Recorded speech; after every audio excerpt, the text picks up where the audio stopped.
Nah, kita kan sudah membahas terkait aspek 1 dan aspek 2 pada hubungan Qi dengan darah. Dan kita akan melanjutkan nomor 3 ya, aspek ketiga, dan juga nomor 4, aspek yang keempat. Nah, aspek yang ketiga itu adalah Qi, dia itu memegang darah. Qi memegang darah. Bagaimana kita memahami bahwa Qi itu memegang darah? Ya tentu kita kembali ke Qi limpa. Qi dari limpa itu kan salah satunya fungsi adalah untuk menjaga supaya darah, kemudian supaya zalir ya, cairan, kemudian juga organ-organ supaya tetap berada pada tempat dan jalur yang sesuai, yang normal. Ya kalau organ-organ ya, organ usus ya tetap supaya dia ada di situ, kemudian liver juga dia supaya ada di situ, rahim juga supaya dia tetap di tempatnya. Kemudian zalir juga cairan tubuh supaya tidak keluar meluber kemana-mana. Nah darah juga sama, memegang darah itu artinya supaya darah dia itu tetap di jalurnya. Jalurnya apa? Jalurnya ya tentunya adalah pembuluh darah. Sehingga kalau mau disederhanakan lagi, Qi memegang darah itu fungsinya adalah untuk mencegah perdarahan. Mencegah perdarahan. Ya. Qi memegang darah artinya adalah Qi mencegah perdarahan, mencegah darah supaya tidak keluar dari pembuluh darah.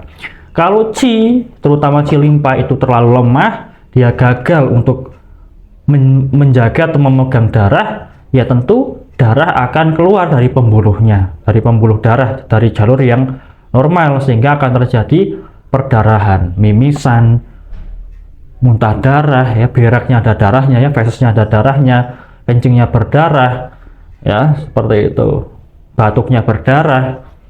Itu karena Qi limpa gagal memegang darah. Sama kalau organ-organ ya, limpa itu kan, Qi-nya limpa itu kan untuk menjaga organ supaya tetap di tempatnya. Nanti kalau Qi limpa terlalu lemah, anjlok, rahim jadi turun, kemudian usus jadi keluar ya, jadi hernia, turun berok ya, seperti itu. Jadi turun rahim, nah seperti itu. Kalau Qi limpa lemah gagal menjaga zalir supaya di tempatnya, di jalurnya, nanti akan meluber kemana-mana. Jadi apa? Jadi edema, bengkak air. Seperti orang-orang yang gagal ginjal, orang-orang yang memiliki penyakit jantung tertentu. Nah itu kan bisa bengkak ya di tangan atau di wajah atau di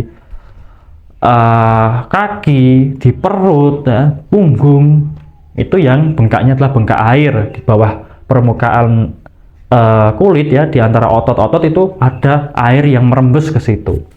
Nah itu karena Qi limpa gagal memegang zalir. Nah kalau di sini Qi memegang darah, dan ada satu ungkapan di dalam TCM bahwa Qi adalah komandan dari darah. Nah, Qi adalah komandan darah. Artinya apa? Qi atau energi itu memimpin darah.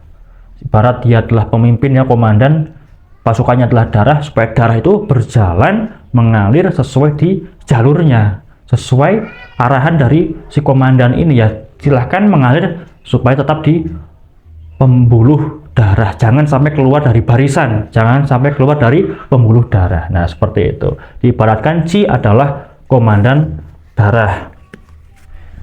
Dan kita lanjutkan ke aspek yang keempat.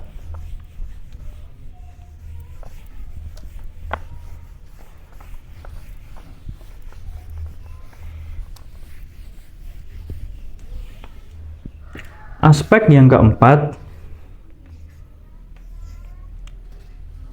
itu adalah darah menyuburkan Qi. Nah, seperti itu. darah menyuburkan Qi. Karena kegiatan-kegiatan fungsi-fungsi yang dilakukan oleh Qi itu butuh nutrisi, butuh gizi ya, yang harus dikirim untuk memberikan nutrisi, memberikan Qi untuk kesuburan dari Qi dalam menjalankan fungsi-fungsinya, fungsi-fungsi dari Qi. Karena apa? Karena darah ini kan mengandung Qi makanan ya, saripati makanan, kemudian mengandung udara atau oksigen yang nanti dikirim ke berbagai bagian tubuh, ke berbagai organ. Itu juga digunakan oleh Qi, oleh energi dalam memperoleh nutrisi atau gizi supaya bisa melakukan tugas-tugas dari Qi, supaya bisa melakukan fungsi-fungsi dari Qi ya. Intinya adalah sumber makanan dari Qi, seperti itu, sehingga Qi itu bisa menjalankan tugasnya secara normal, baik tugasnya adalah mengubah bentuk, mengangkut ya, kemudian menjaga atau memegang ya, mengangkat, melindungi, dan juga menghangatkan. Fungsi-fungsi dan tugas-tugas Qi itu mereka harus diberi nutrisi gizi dari darah untuk melakukan tugas-tugasnya. Maka kalau darahnya kurang ya Qi-nya juga akan ikut melemah, seperti itu. Nah, maka dari itu disebut juga ada ungkapan atau istilah bahwa darah adalah ibu dari Qi, karena memberikan nafkah, memberikan nutrisi, memberikan gizi ya, memberikan asupan kepada Qi ya, memberikan makanan kepada Qi. Qi-nya meminta makan, mengambil makanan dari darah, maka darah adalah ibu dari Qi. Nah, seperti itu ya, mudah ya dipahami ya aspek ketiga dan keempat ya. Dan kita cukupkan, kita lanjutkan pada video yang selanjutnya.